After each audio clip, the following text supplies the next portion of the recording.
That episode of Durarara. Bruh.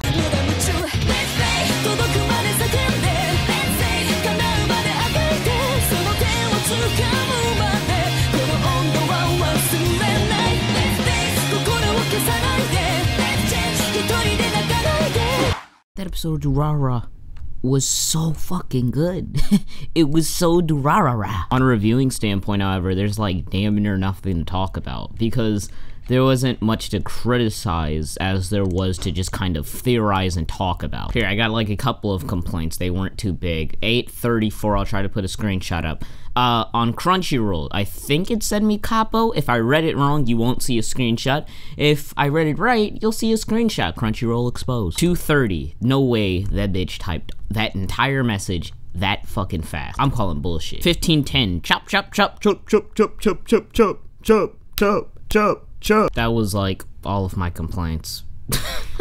It wasn't anything to really complain about as much this episode. I tried to find something wrong. Don't fucking believe me. The closest thing that I found wrong, just like a big mistake, was when Shou was trying to scale that building and everything that he was doing looked really fucking awkward. That's maybe the biggest animation flaw I think I saw, other than like some of the people from far away having fucked up proportions again. Explaining Shou was fucking hilarious. They were like, oh, okay, I get it, he uses what's around him. They're like, yeah, but not in the way you think. Yeah, he'll slam somebody's head into a fucking wall. You're like, no, he'll pick up the wall. They're like, the fuck? That shit was hilarious, bro. I don't even know if they meant it to be like a comedic, in a comedic fashion, but if they did, they fucking succeeded with me. 6:04, that fucking FOV is sexy. Backgrounds this episode looked really good, just like they always do. Except in like, what was it, episode 7, they looked like shit that episode. That OST, when that shit came in around like, what was it, 2025, that shit sounded, oh my god, I lost my shit, especially when they got into that fucking carriage. Oh my god, that was something creative. I was like, what is she gonna do to get them away if they can't all fit on the motorcycle? I was like, how the fuck is she gonna get them out of there? A fucking carriage?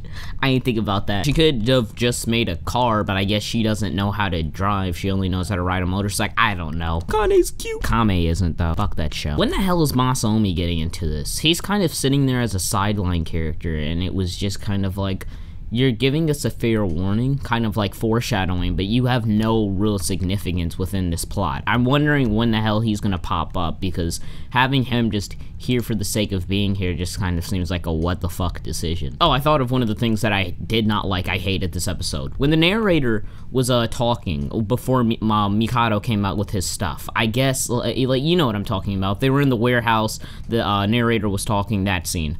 I hated that scene, not because of the narrator. I liked the narrator. What I hated about that scene was that Mikado was just repeating what the hell the narrator said. Either you should have gotten rid of the narrator, or just had Mikado not say shit. Because it came off to me as just kind of like, stop being so repetitive, but like, it wasn't like one of those big complaints. It was more so like a pet peeve of mine. I know everybody was gonna meet up at the fucking subway, but I felt as if it was a little anticlimactic, because you had everybody rushing towards the subway, but then the fight kind of ended in around 2 minutes. It wasn't really even a fight, it was just like a meetup and all that, but like, I kind of expected like there'd be a big fight that happened there in the next episode, but I don't know, it just felt a little anticlimactic to me, how you have a lot of the episode, or at least the second half of the episode, everybody's fighting, and then they're going to the subway, and everybody's supposed to meet up at the subway, and you'd think there's gonna be some big-ass fight and controversy here, but there's not. Alba, stop being annoying, you fucking nigger. I love this fucking action-packed type of Durarara. That's kind of how I was not necessarily expecting how this would be,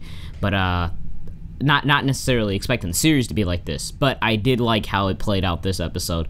I think we had a lot of exposition and not a lot of stuff, you know, to entertain us besides the exposition, so I'm happy that we got more than just people talking.